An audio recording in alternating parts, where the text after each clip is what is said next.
Today we're going to be looking at some company secrets that we should never have found out about. I low-key love these videos because I feel like so like spy-like. I feel like a little spy knowing stuff that I shouldn't know. Tell me about a secret you discovered while you were working at fast food or retail. I don't think a lot of people know about the benefits of this place, so I'm going to tell you anyway. And if you don't work there, you need to get a friend to work there, like immediately. I'm talking about Best Buy. What is Best Buy? I swear it's like a big American store. In the UK, I wish we had Best Buy, Walmart, Target. But I guess for us, our equivalent is Tesco's, M&S, Lidl. So I guess we're kind of the same, but also kind of different. Best Buy sells all of their electronics and accessories in store 5% above cost to employees. 5% above cost? What does that even mean, Dave? Let me tell you. 5% above cost is whatever Best Buy pays for something, you pay 5% more than that. Usually, that means the price cut is damn near more than 50%. HDMI cables that were $20 for anyone else, for you it's like $1 something. Phone cases that are like $40, you get them for like 15. That is crazy, isn't it? Whenever I was younger, I was always like curious as to, you know, like why like places like Curry's PC World will buy iPhones and like be able to sell them, because like they sell them for basically the exact same price. And like in my head, I was thinking how to make it a profit, but a lot of stores and shops like that will actually get a lot of money off certain products in exchange for them to be sold in like their stores. And something I was always intrigued about growing up was sales. You know, whenever it comes to Black Friday, Christmas, you know, whenever something's on sale, I used to always think, how can they drop like the price so much? It's probably because like that was the original price before like they added all the extra money onto it. A Bluetooth speaker that's like $300, you could probably get it for like $150. Headphones, Beats, bro, they're like $300 for a pair. If you work there, you can damn near get them for like $220 or some shit.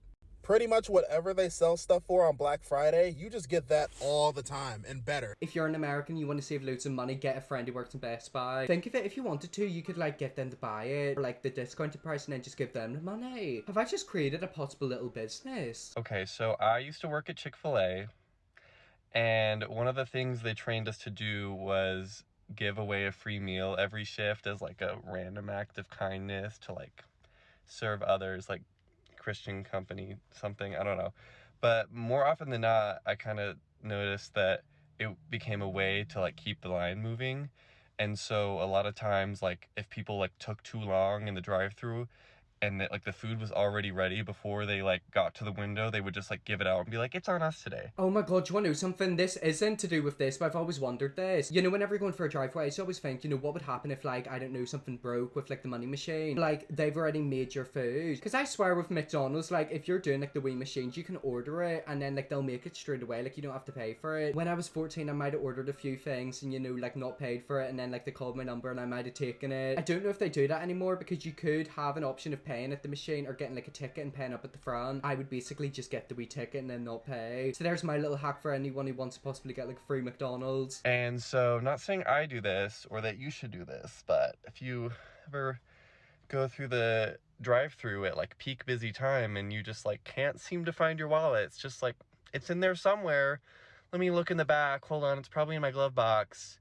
You may just like find that your meal was like on them today. Like just for being kind. I mean, do you want to know something? Everyone's going to probably try and do that now, and I definitely will. Next time I'm in America, I'm going to go to Chick-fil-A and pretend I don't have my wallet. Imagine I do that, and then they literally turn around and they're like, oh, well, tough luck, sunshine, you ain't got the money, so you ain't getting the food. Okay, so I worked at the Nike store for probably about 5 years, you guys, and I thought this would be a really great hack to share with you guys. I'm not for sure if this is still part of the company's policies and procedures, but I'm pretty sure it probably is because it has been forever. So you can return any pair of shoes up until a year under defective. Now, defective is considered any normal wear and tear on shoes. So it could be like this Nike sign that the Nike sign starting to come off. It could be the front of the shoe. Let's say this part comes off. Okay, so I've actually had a few situations like this before where I've had shoes and before it's been a year, they've like started to fall apart. You know, whenever your shoes are on the way out where like, you know, a hole starts to show, etc. I've got a feeling she's going to tell us, so you can literally go take it to like the Nike store and they'll get you like a new free one. Why didn't I notice? Like, I've literally wasted so much money in buying new shoes. Or let's say the laces break, or the air bubble pops. Any of those are considered defective, and what they're going to do is return them for you under defective, give you a gift card, and you'll be able to buy a new pair. I mean, do you want to know something? If I ever have another pair of shoes that go bust, I'm definitely going to do that. She did say that she doesn't know if it's still a thing, but I mean, I hope it is. Every store should do that. Like, at the end of the day, if the product breaks within a year, they should absolutely be getting their money back. I used to work at Little Caesars, And I can tell you that buying Crazy Bread is a waste of money. What is Crazy Bread? Okay, Little Caesars, I think that's another American store. I'm gonna try and find a playlist for UK brand. But what is Crazy Bread? That sounds like Smart Water, remember that thing? Oh my god, I remember whenever I was 16, I wasted so much money in that water. With the method that I'm going to show you, you're going to end up with something more efficient, delicious, and cheaper for your wallet. Alright, so here's how you're going to play it out, Chief. You're going to call them, order your pizza however you want it, and then you say, hey boss, I want you to make it crazy crust. And you're like, what the is crazy crust?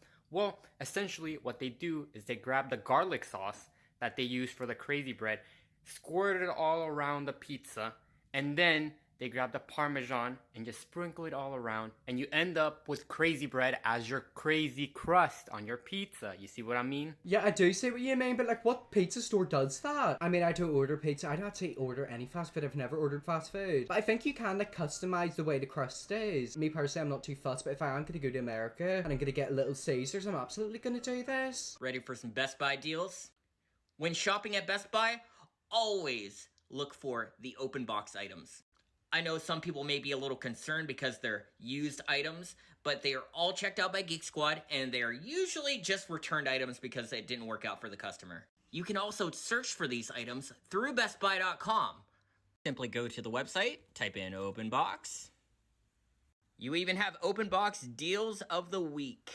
And lastly, if they have too many open box items, they'll usually knock down the price even further. Well, I mean, if you want to get more money off, like, I guess that's a good way. Also, you have to keep in mind, whenever a shop gets something back from, like, a past customer, they're not going to sell it again if it's, like, completely broken or bust. Like, if it's not at a certain standard, it's not getting sold. I wonder how many returns I get after Christmas. Because think of it, Black Friday, Christmas, I bet you're getting a load of stuff returned. This isn't really secrets for customers, it's more like secrets for employees, but if you ever, like, have wanted to go into retail, but you're, like, scared to, go to Vans. Work for Vans. Here's why. You get a free pair of shoes when you get hired up to $65. That's if you're seasonal, part-time, full-time, whatever. The company always sends like a bunch of free shit. Like I've gotten water bottles, notebooks, like t-shirts, like all this different for free. Sometimes shoes too. You get 50% off full price and 30% off clearance. If you're employee of the month, then you get 70% off full price and then 50% off clearance. Because Vans is a huge corporation, you get your discount at all of those stores included in that corporation, which include Timberland, North Face, JanSport, etc. Oh damn, so you're gonna get money off North Face as well. This is actually really making me kind of happy, because I feel like certain companies really are quite horrible to their workers. Think of it, if you work for a company, you're literally helping to make the company run, and some companies are really weird where they're just horrible to like their workers. I definitely think a lot more companies should do that, where, you know, the workers get money off, they get prizes, employee of the month. I'm telling you right now, if I worked in a store like that would motivate me so much more to like actually work hard. Job is really good for like college kids and then people who just turned 18 or like have recently moved out, because you get discounts on things that are essential like clothing and shoes, and it was so much fun and it's really, really easy. So do you want to know something? If YouTube doesn't work out for me, I guess I'll just work in Vans. Have I got anything from Vans? I'm pretty sure I do. Well, either way, apparently Vans is a lovely company. When working at Lululemon, you get like a crazy generous discount, and then around the holidays you can actually use the discount on your friends and family. Oh my god, yeah, I actually want to talk about this. You know, the discounts, for example, Vans. Think of it, if you were employee of the month and you were getting like loads of money off, you could just like get your friends to give you loads of stuff and then buy it in their behalf. Or maybe that's like not allowed. Maybe they got like a system where like, you know, they can tell if you're abusing it. Either way, you might as well give it a go. And then also they give you this debit card that's refilled every single month, and you can use it to go to any like group fitness classes or any sort of like workout in your community, and they pay for it. So basically, if you're good, Lululemon's gonna pay for fitness classes. Yeah, again, like these companies seem amazing. So I work at McDonald's, and here's the tea. At McDonald's, there's daytime staff and there's nighttime staff. Daytimes are usually like older people, and they usually just work like the 9 to 5 or 8 to 2, and like they work when us teenagers are in school. Nighttime is us teens. You want good, proper, fresh food? Come in the daytime. It isn't for all locations, but generally speaking, the daytimes take the job more seriously, and that's why their food just comes out better. Also, I feel like sometimes a day food is a lot fresher. Think if all fast food places get deliveries overnight of all of the stuff. I also used to think, like, where do they store all of it? If they got like an underground bunker? Because there's been a few times I've been in McDonald's or like Starbucks, and like them companies have got lots of stuff. They're serving like 100 people an hour, and I always think, like, would 100 McDonald's like fit in the back room? Depending on the location, nighttime staff can also be good too. But generally speaking, people who work minimum wage jobs usually don't work as hard because they know that they're getting paid the same at the end of the day. I mean, either way, I'd still stand by my point. You know, if I'm gonna get McDonald's, I'd probably get it early in the morning. Basically because, like, it would have been, like, a fresh delivery. And also, I love whenever you go into McDonald's and it's, like, not busy at all. One thing I really hate is being in, like, big lines, queuing and waiting. It does my head in. Just a disclaimer, I have not tried this since the pandemic started, and it is also rare and hard to cap. So I worked at Nordstrom. This also applies at Nordstrom Rack. When you're working in floor sales, one of your tasks for the week is to scan the sales rack, and once things get down to a certain price point, they get taken off the floor to go to the rack. However, every once in a while, if things get left on the floor too long, they get marked down to a penny. If you find something and it scans as a penny at checkout, we have to sell it to you. No one will want to, but they'll do it. So before I quit, I went to Nordstrom Rack to use my discount so I can get some higher quality staples for my closet. Found this beautiful black dress on the sales rack for $50, tried it on, fit like a glove, so I decided I would just buy it. It was an opening ceremony dress, by the way. $300 dress. Oh my god, look at you getting a $300 dress for $50. Yet again, this is why I want to get back into shopping. I don't really buy clothes. Like, I've got clothes in my wardrobe. I just, like, kind of always wear the same stuff. But you want to know something? I might get out and about and do a bit of shopping. Maybe I'll find a good deal like that. So it's the last thing they scan at checkout, and it rings up for a penny. The girl and I just looked at each other and I said, I'm using my employee discount. Can I still get it? So I have an opening ceremony dress that cost me 1 cent. Wait, so she got it for a penny? So you're telling me the original dress was like $300 and then it was discounted to $50 and now it's down to 1 penny? Do you want to know something? I might go to Nordstrom's. That seems amazing. Well, anyways, guys, that is some company secrets that feel illegal to know. If you want to see me do more videos like this, let me know, definitely will. Hit the big red subscribe button, and yes, I'll see you all in my next video.